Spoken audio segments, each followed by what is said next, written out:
Hello, welcome to our final team presentation. Batteries not included. This is for Team 7, also known as Manhattan Project 2, and our team members are myself, Nicholas Hawkins, Jose Hurtado, and Richard Wright.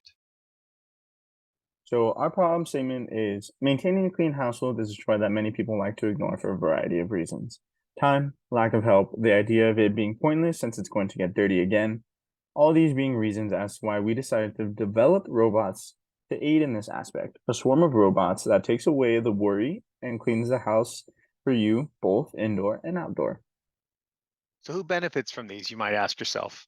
Well, first and foremost, customers will benefit from these marvels. No longer are they slaves to their homes, but they get to actually enjoy them.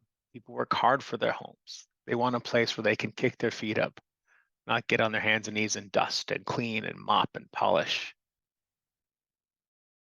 Okay, our swarm design requirements are each robot must be weather resistant because we've got both indoor and outdoor robots. Total space occupied must be less than 24 inches squared. Our robots must be fully automated, and each swarm member must be able to communicate with the central hub. Our swarm bots and their human designers are Johnny 5, which is a vacuum bot, designed by myself, Nicholas Hawkins. Then we have Bob, the lawnmower bot, who is designed by Jose Hurtado. And then Dwight, which stands for Don't Worry, I Got This, is our surface polisher bot, designed by Richard Wright.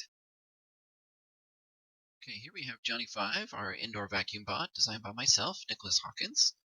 There have been quite a few design changes from the original concept design. This is mainly due to the fact that some of the technologies needed for the concept aren't currently available. So several items were scaled down and simplified quite a bit, but I believe the final product here is better than the original concept and will also be cheaper to produce. Got several views here. This is the front of Johnny 5 here. Top view, this shows some of the internal components, which we'll go into more detail on the next slide. Bottom side view, back status lights, which we'll talk about in the next slide as well. And here you've got kind of a hood pop view with both the covers in place.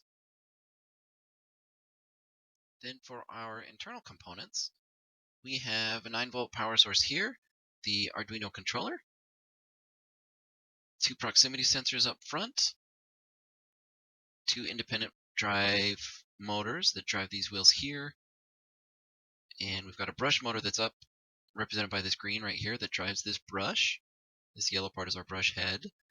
Purple cylinder here represents our vacuum motor. And this right here is the debris full sensor. Lets the bot know when the debris bin is getting full. And then showing here on the back of the robot, we've got our status light and also our on-off switch that can be controlled by the central hub.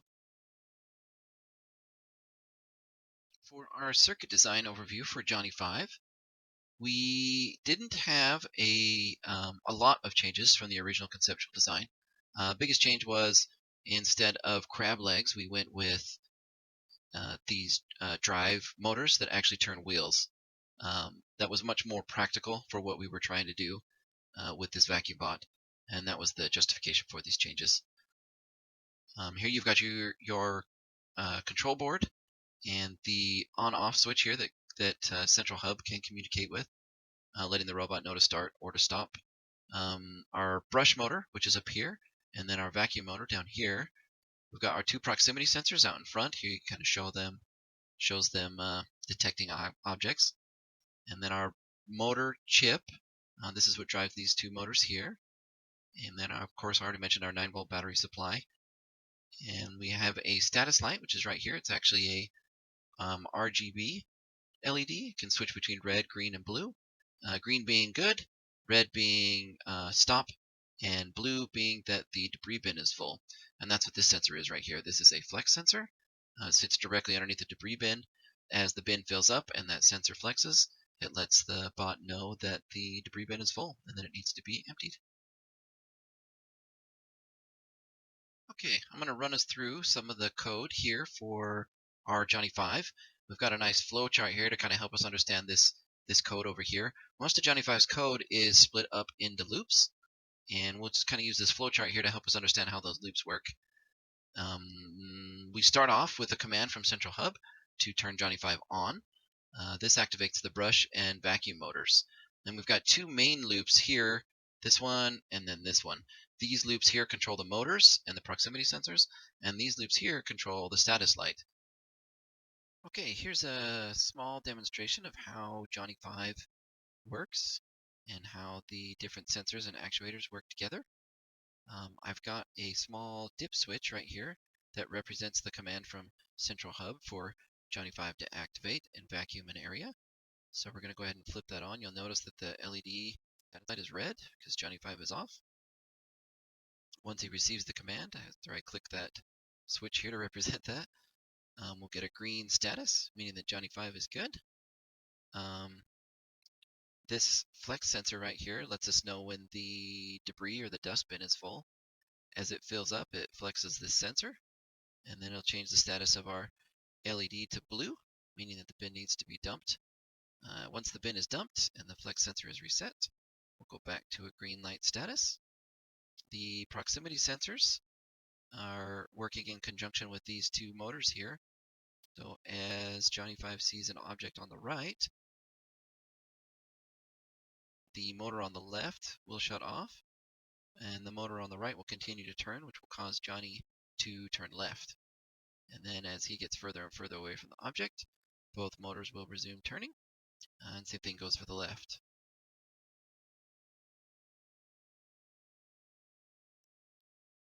Once an object is detected, the right motor stops, left motor keeps turning, causing Johnny 5 to turn right.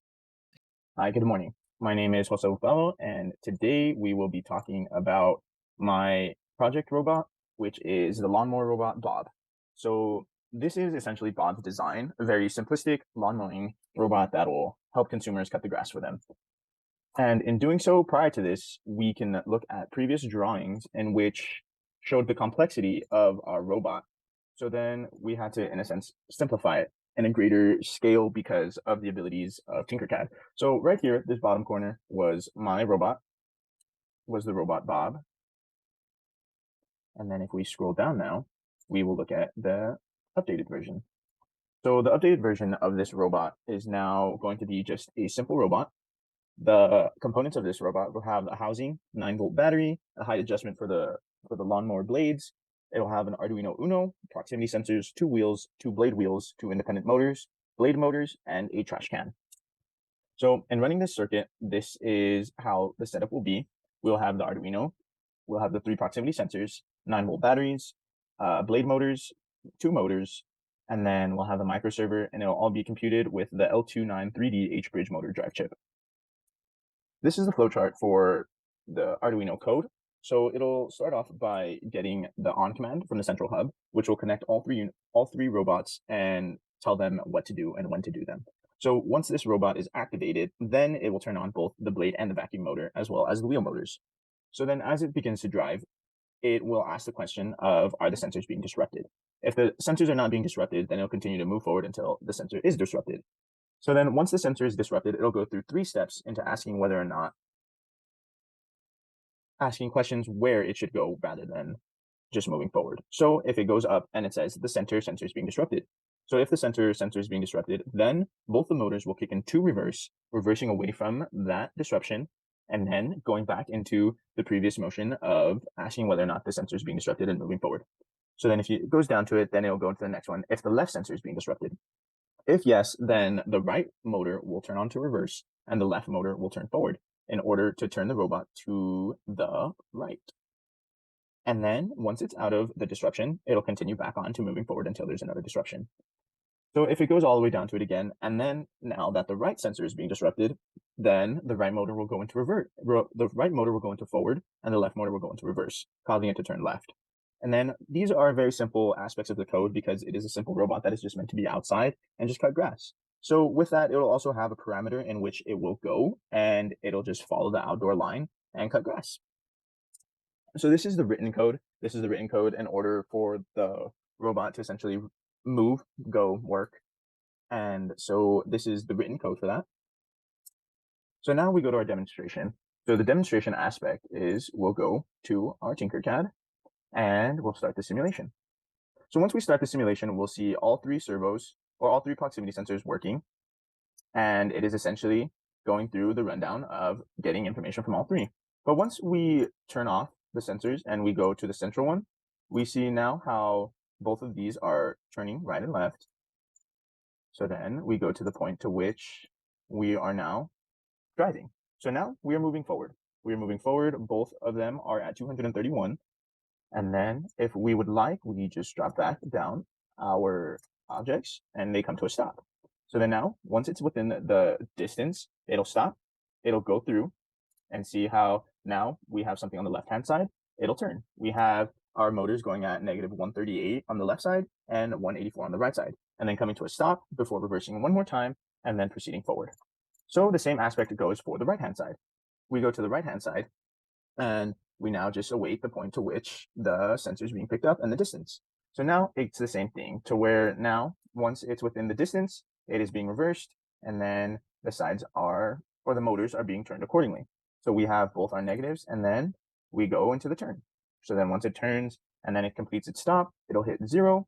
And then once it hits 0, it'll realize whether or not going through the code again, asking if there's anything in front of it. Once there's no object in front of it and it has adequate amount of distance, it will continue to go. And then once it completes its round, it'll complete its stop. And then once it goes to its stop, then now it moves forward. Uninterrupted, undisrupted, while we still have it continuously cutting grass, and the motors are turned on, and the wheels are moving forward. And this is the break. As you guys can see here, the Dwight Surface Polisher is a very simple beast, right? We've got various sensors on the top and bottom here, front and back. To demonstrate the pages, we have our display here showing the little polishing cloths, the wheels, of course, to get it to moving around, and then an inside area here showing the various distance sensors that'll be on the front and back. There also will be 2 of these sensors located here in this top piece, as well as 2 batteries to run both Arduino boards that are required.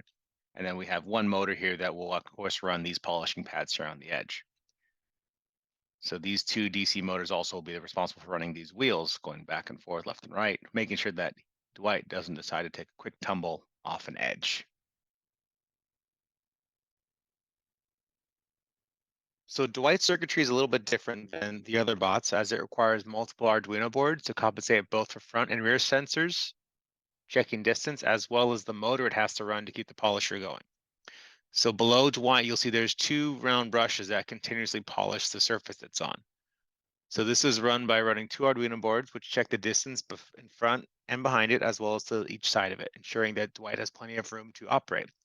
If those sensors show that Dwight is within a range of falling or reaching a distance of an edge, Dwight will stop and it will reverse. Or if it's finished the end of its cycle, it can be turned off from the central hub as well.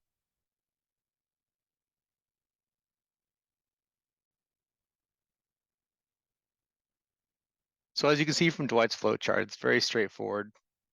Consistently, it's polishing after it receives the on command from the central hub. It'll keep checking distance on all sides as it proceeds. As it successfully proceeds, it will either continue to turn left or right, depending on where it detects the edges, or it will continue to clean until it detects edges. Whether it's going forward, can't go forward, it's going to reverse, and it's going to restart the whole process, going to check distance each time.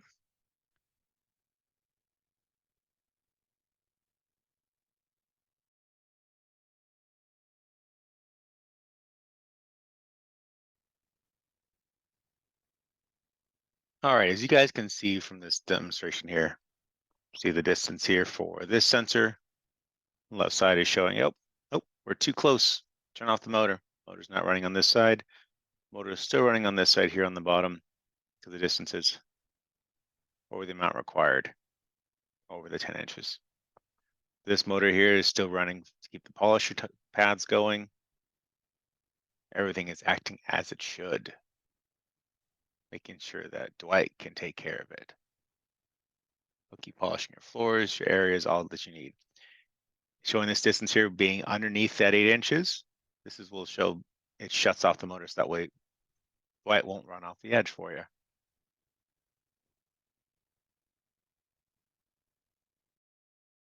For our collective behavior, we have a simple flowchart here to show how these 3 bots communicate with Central Hub and work together to complete various tasks around the house.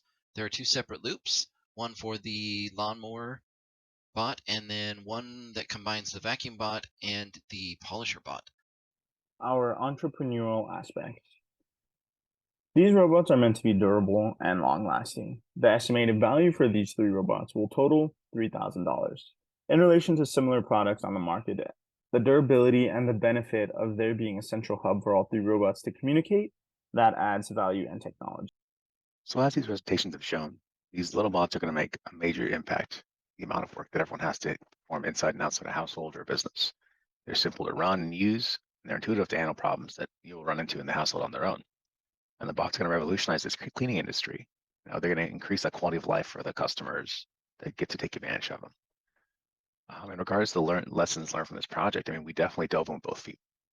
We didn't worry about people not understanding what we were doing, and we really embraced the entrepreneurial mindset, building something fearlessly, creating a product that was going to make an impact on the customer in a positive way instead of just another dust collector.